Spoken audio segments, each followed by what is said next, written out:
pasangan calon di DKI Jakarta. Kita akan lihat bersama-sama. Apabila Anda melihat bersama-sama, yang merah ini adalah pasangan nomor urut 1 dari 1 sampai 9 Oktober 2016, 45,4% terus turun posisinya. Anda bisa saksikan, kemudian bahkan mencapai titik terendah 28,8%. Ini di tanggal 6 hingga 14 Desember. Namun pasca debat, kita ingat debat pertama adalah 13 Januari, tanggal 14 sampai 22 Januari ada rebound dari pasangan nomor urut 1 naik menjadi 34,8. Bagaimana dengan pasangan nomor urut 2 berwarna biru? Awalnya 22,4 di awal Oktober 2016, kemudian terus naik sampai dengan 6 hingga 14 Desember 2016. Mencapai posisi 30,8%. Tapi setelah debat, pada tanggal 14 hingga 22 Januari, pasangan nomor urut 2 justru turun menjadi 22,5%. Kita ke pasangan nomor urut 3, warna kuning, pemirsa. Mulainya adalah 20,7%. Kemudian naik tipis menjadi 23,3, 23,9, 24,4, dan terakhir pasca debat naik menjadi tipis 2% daripada periode sebelumnya, yakni 26,4%. Nah, kita lihat bagaimana suara undecided voters, yakni warna putih. Ini mulainya dari 11,6%, tapi bisa Anda saksikan mulai tanggal 6 sampai 14 Desember naik menjadi 15%, dan terakhir pasca debat menjadi 16,4%. Itu adalah perubahan dari elektabilitas pemilih dan juga undecided voters menurut Saiful Mujani Research and Consulting. Nah, sekarang saya akan mengajak Anda untuk membahas terkait dengan perubahan grafik elektabilitas pemilih ini dengan jurnalis senior, ada Bang Don Bosco Salamun. Bang Don, selamat sore. Selamat sore, Rory.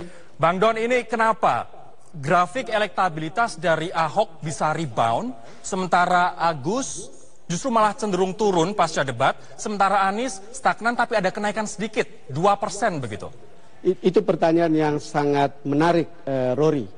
Tetapi survei beberapa waktu setelah debat pertama, kalau kita lihat surveinya SMRC yang baru dirilis, lalu kemudian Populi Center, lalu kemudian indikator, itu memperlihatkan ada semacam konfirmasi dari common sense publik pada debat pertama dengan output yang kemudian keluar dalam bentuk survei.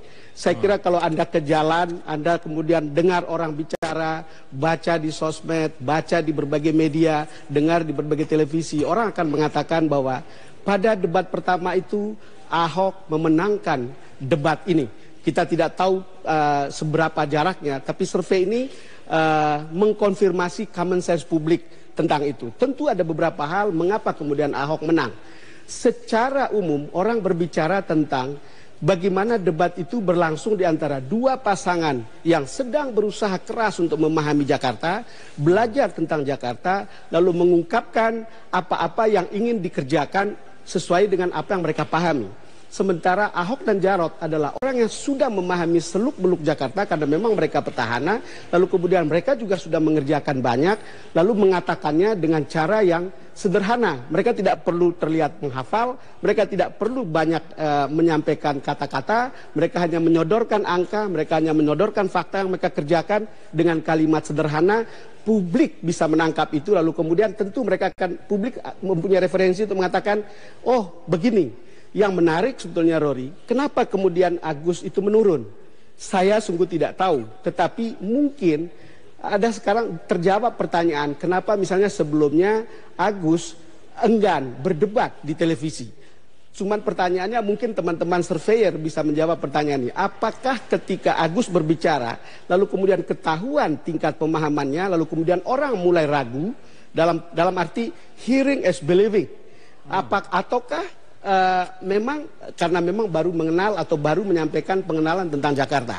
Jadi saya kira ini sangat menarik. Jadi kalau Ahok naik tinggi sudah bisa dipahami karena dia memahami. Lalu kemudian kalau Anies stabil seperti yang Anda katakan tadi, memang Anies di dalam posisi yang menurut saya bermain di level tengah. Lalu kemudian Agus yang sebelumnya tidak pernah terdengar, lalu kemudian ketika debat interaktif di antara mereka, publik lalu kemudian bisa menilai siapa yang lebih valid, siapa yang lebih kredibel, siapa yang berbicara tentang apa yang mereka kerjakan. Demikian, Rory. Baik, saya akan coba tanya ke Prof. Renald. Prof. Renald, ini terkait dengan performa debat kemarin.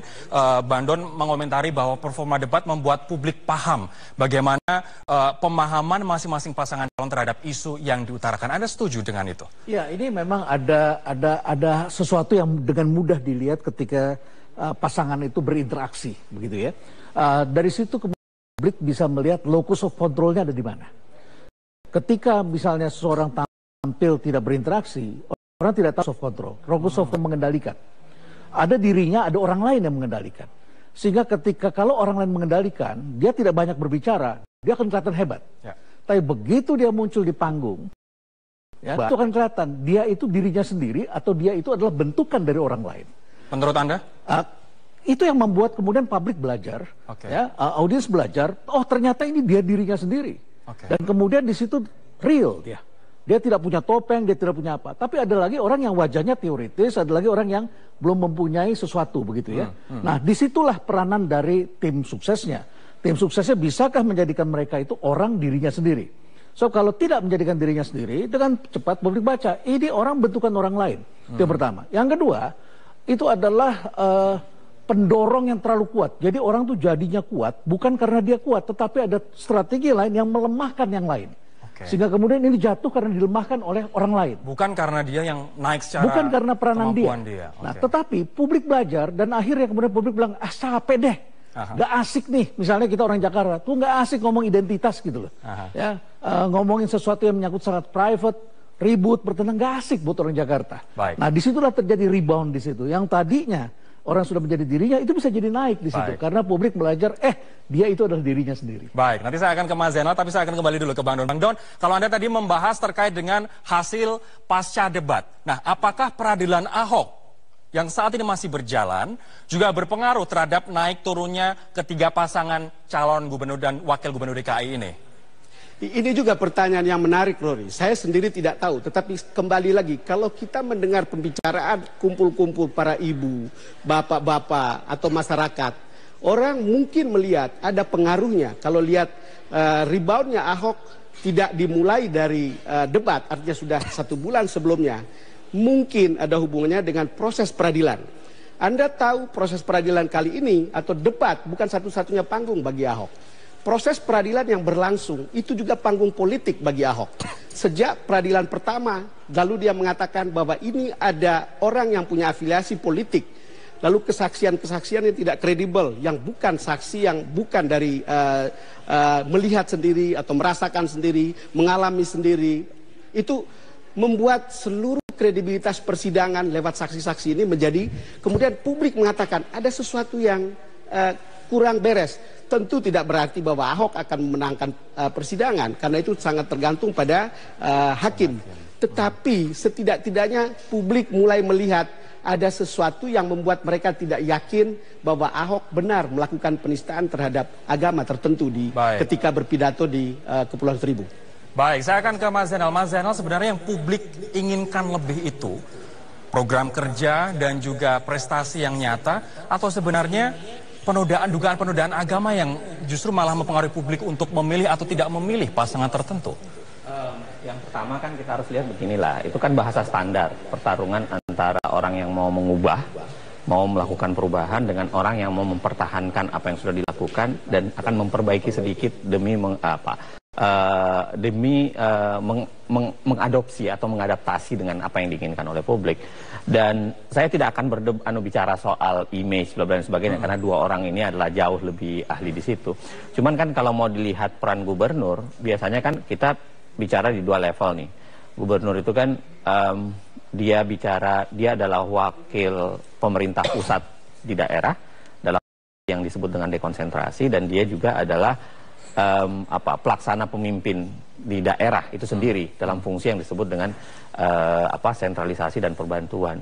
Nah, dari term itu kita kan melihatnya substansi yang bisa dilakukan pada perdebatan pertama. Ya. Pada debat pertama kan terlihat betul bahwa ada yang mampu untuk membawakan kapasitas di mana dia bisa menyelaraskan dengan apa yang dibuat oleh pusat, membuat sebuah terobosan yang nggak aneh-aneh banget gitu, membuat terobosan yang terasa punya akar, punya akar dengan hukum keuangan negaranya, hukum administrasi negaranya, dan lain-lain.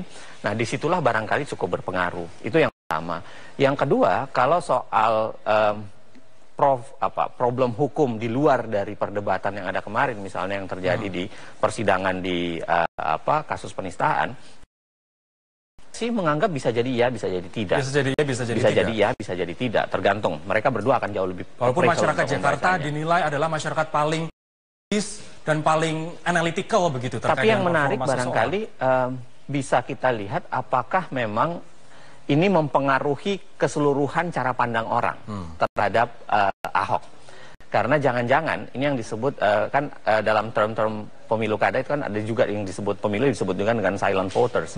Kadang-kadang ada yang mau melihat wait and see, baru dia akan memperlihatkan hasil yang berbeda dengan yang sebenarnya di dalam hatinya dengan yang ingin dia lakukan.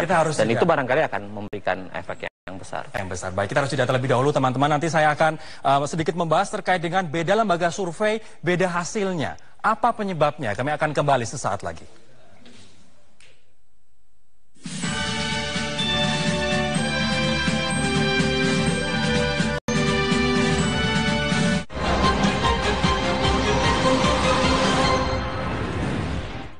Dipersembahkan oleh, didukung oleh